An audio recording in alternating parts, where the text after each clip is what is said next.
6개의 목숨, 하나의 DNA, 브루클린 교살마 추적기. 1990년대 후반의 브루클린 윌리엄스버그.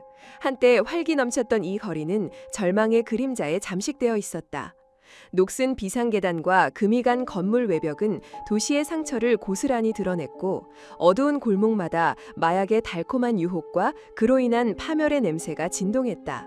이곳은 꿈을 잃은 자들의 마지막 안식처이자 동시에 가장 취약한 영혼들을 사냥하는 포식자의 그림자가 어른거리는 사냥터였다. 밤이 되면 거리는 더욱 스산해졌다. 희미한 가로등 불빛 아래 중독의 굴레에서 벗어나지 못하는 여성들이 다음 한 번의 쾌락을 위해 몸을 팔았다. 그들은 사회의 가장자리로 밀려난 익명의 존재들이었다.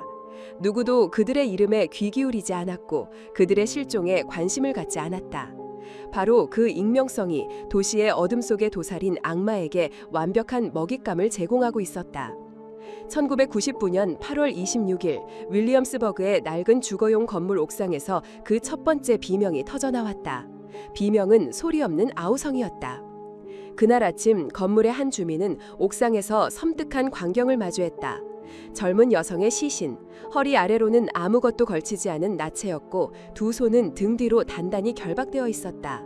목에는 가느다란 끈이 죽음의 올가미처럼 감겨 있었다. 현장에 모여든 구경꾼들 사이에서 누군가 낮은 탄식과 함께 이름을 내뱉었다. 비비안 카라바요야. 26살의 비비안 카라바요. 이 동네에서 나고 자란 그녀의 얼굴을 모르는 이는 거의 없었다. 경찰 조사에서 비비안의 어머니는 눈물을 삼키며 딸이 마약 중독의 늪에 빠져 있었다고 고백했다. 비극은 예견된 것이었을까? 아니면 이것은 무자비한 범죄의 서막일 뿐이었을까? 부검 결과 사인은 명확했다. 교살, 목을 조른 힘은 그녀의 마지막 숨을 앗아갈 때까지 계속되었다. 시신에서는 범인의 것으로 추정되는 정액 샘플이 발견되었다. 수사관들은 즉시 DNA 데이터베이스와 대조했지만 일치하는 용의자는 없었다. 범인은 유령처럼 흔적을 남기지 않은 채 사라진 듯했다. 비비안의 죽음은 마약에 찌든 도시에서 벌어진 수많은 비극 중 하나로 잊혀가는 듯했다. 하지만 그 침묵은 오래가지 않았다. 불과 열하루 뒤 첫 번째 현장에서 고작 3블럭 떨어진 곳에서 악마는 다시 자신의 존재를 드러냈다. 9월 6일 35살의 조앤 펠리시아노가 자신이 살던 아파트 옥상에서 시신으로 발견되었다. 발견 당시의 모습은 비비안의 경우와 소름 끼치도록 흡사했다.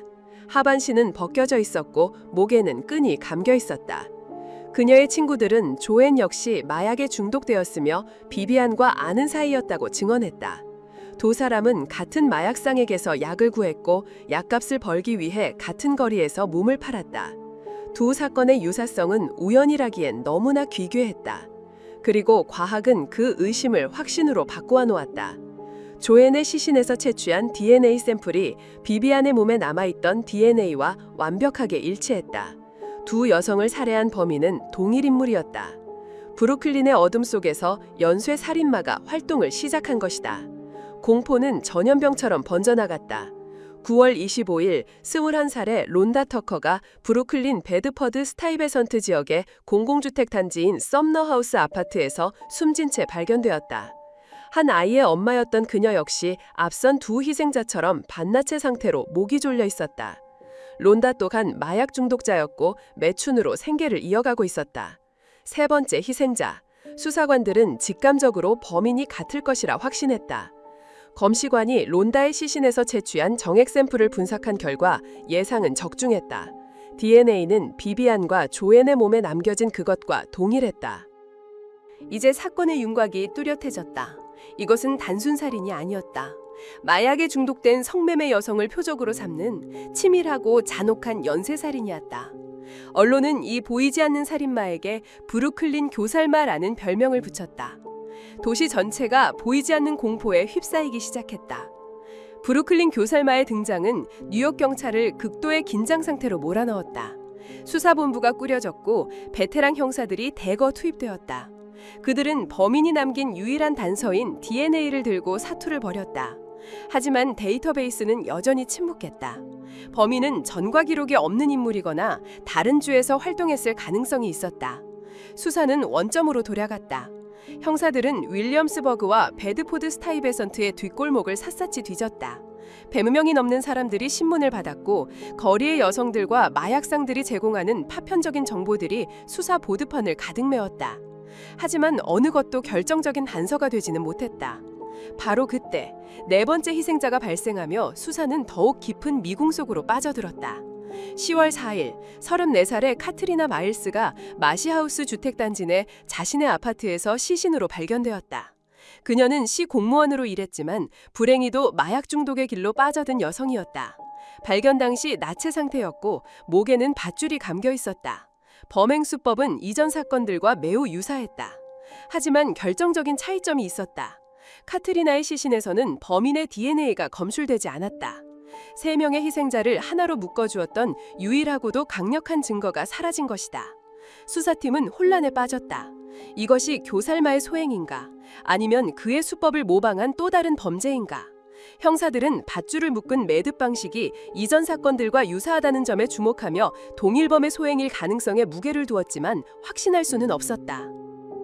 불과 6주 만에 4명의 여성이 살해당했다는 소식은 도시 전체를 공포로 몰아넣었다.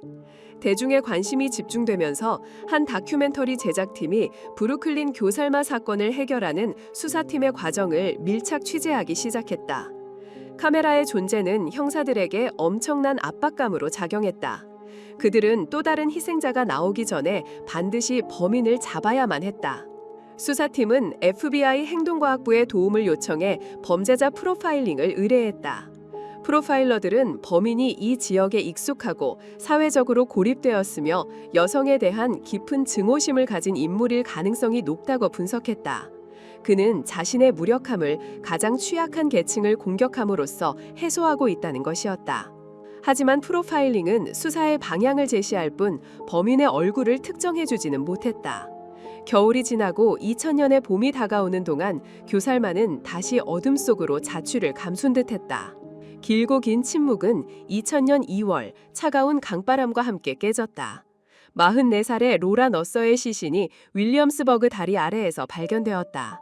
남편과 자녀가 있는 평범한 주부였지만 그녀 역시 마약 중독에 빠져 약값을 마련하기 위해 매춘에 손을 댄 비운의 여성이었다.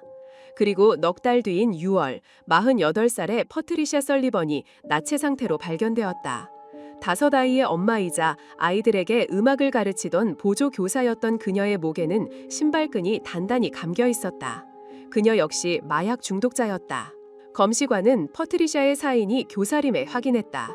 그리고 그녀의 시신에서 채취한 정액 샘플을 분석하던 연구원은 놀라운 사실을 발견했다. DNA가 첫 번째, 두 번째, 세 번째 희생자에게서 발견된 것과 정확히 일치했다. 브루클린 교살마가 돌아온 것이다. 그리고 그는 여전히 같은 방식으로 사냥을 계속하고 있었다. 희생자는 6명으로 늘어났다.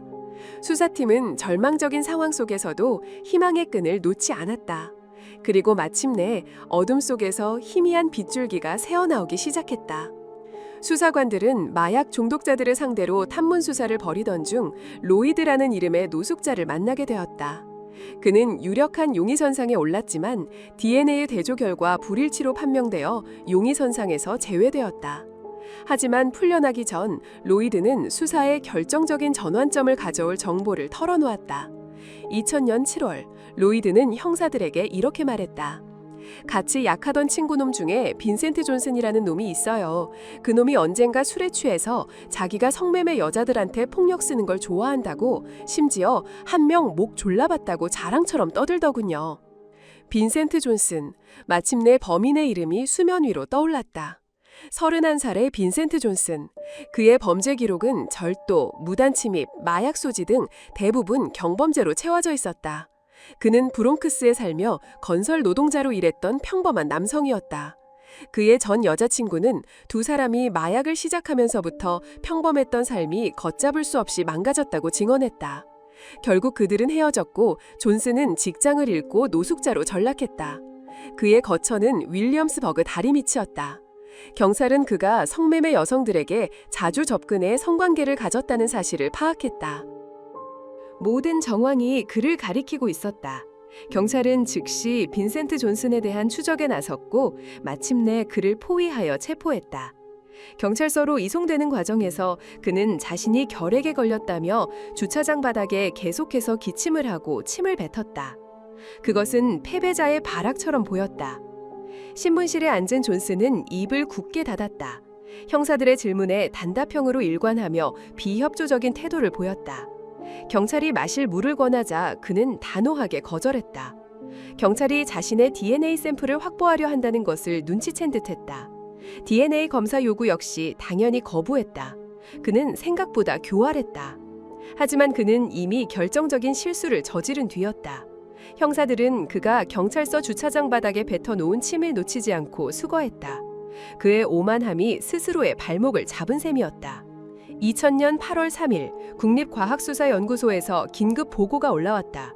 주차장에서 수거한 존슨의 타액 DNA가 비비안, 조앤, 론다 그리고 퍼트리샤의 몸에서 발견된 정액 샘플의 DNA와 100% 일치한다는 결과였다. 게임은 끝났다.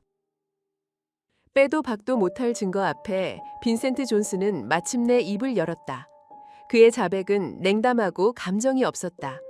그는 마약을 구매한 뒤 성매매 여성들에게 접근해 마약을 대가로 성관계를 제안했다.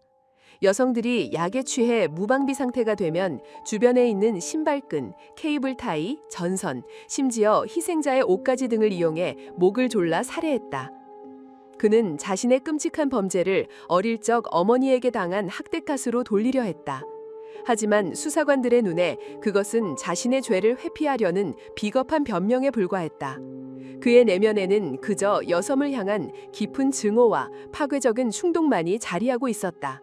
빈센트 존슨은 DNA 증거가 명확한 비비안 카라바요, 조앤 펠리시아노, 론다 터커, 퍼트리샤 설리번을 살해한 혐의로 기소되었다.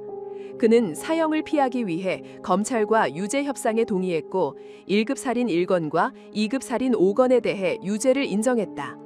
그는 가석방 없는 종신형을 선고받고 사회로부터 영원히 격리되었다. 브루클린 교살마 사건은 브루클린 지역 사회에 깊은 상처와 동시에 의미 있는 변화를 남겼다. 주민들은 자발적으로 방범 순찰대를 조직했고 의심스러운 활동을 적극적으로 신고하며 지역사회의 안전을 지키는 데 동참하기 시작했다. 뉴욕 경찰은 성매매 여성과 같은 사회적 취약계층을 보호하기 위한 새로운 전략을 도입하고 보안 조치를 강화했다. 무엇보다 이 사건은 DNA 기술과 데이터베이스가 강력범죄 해결에 얼마나 결정적인 역할을 하는지를 증명하는 중요한 사례가 되었다. 6명의 여성은 도시의 가장 어두운 곳에서 비극적으로 생을 마감했다.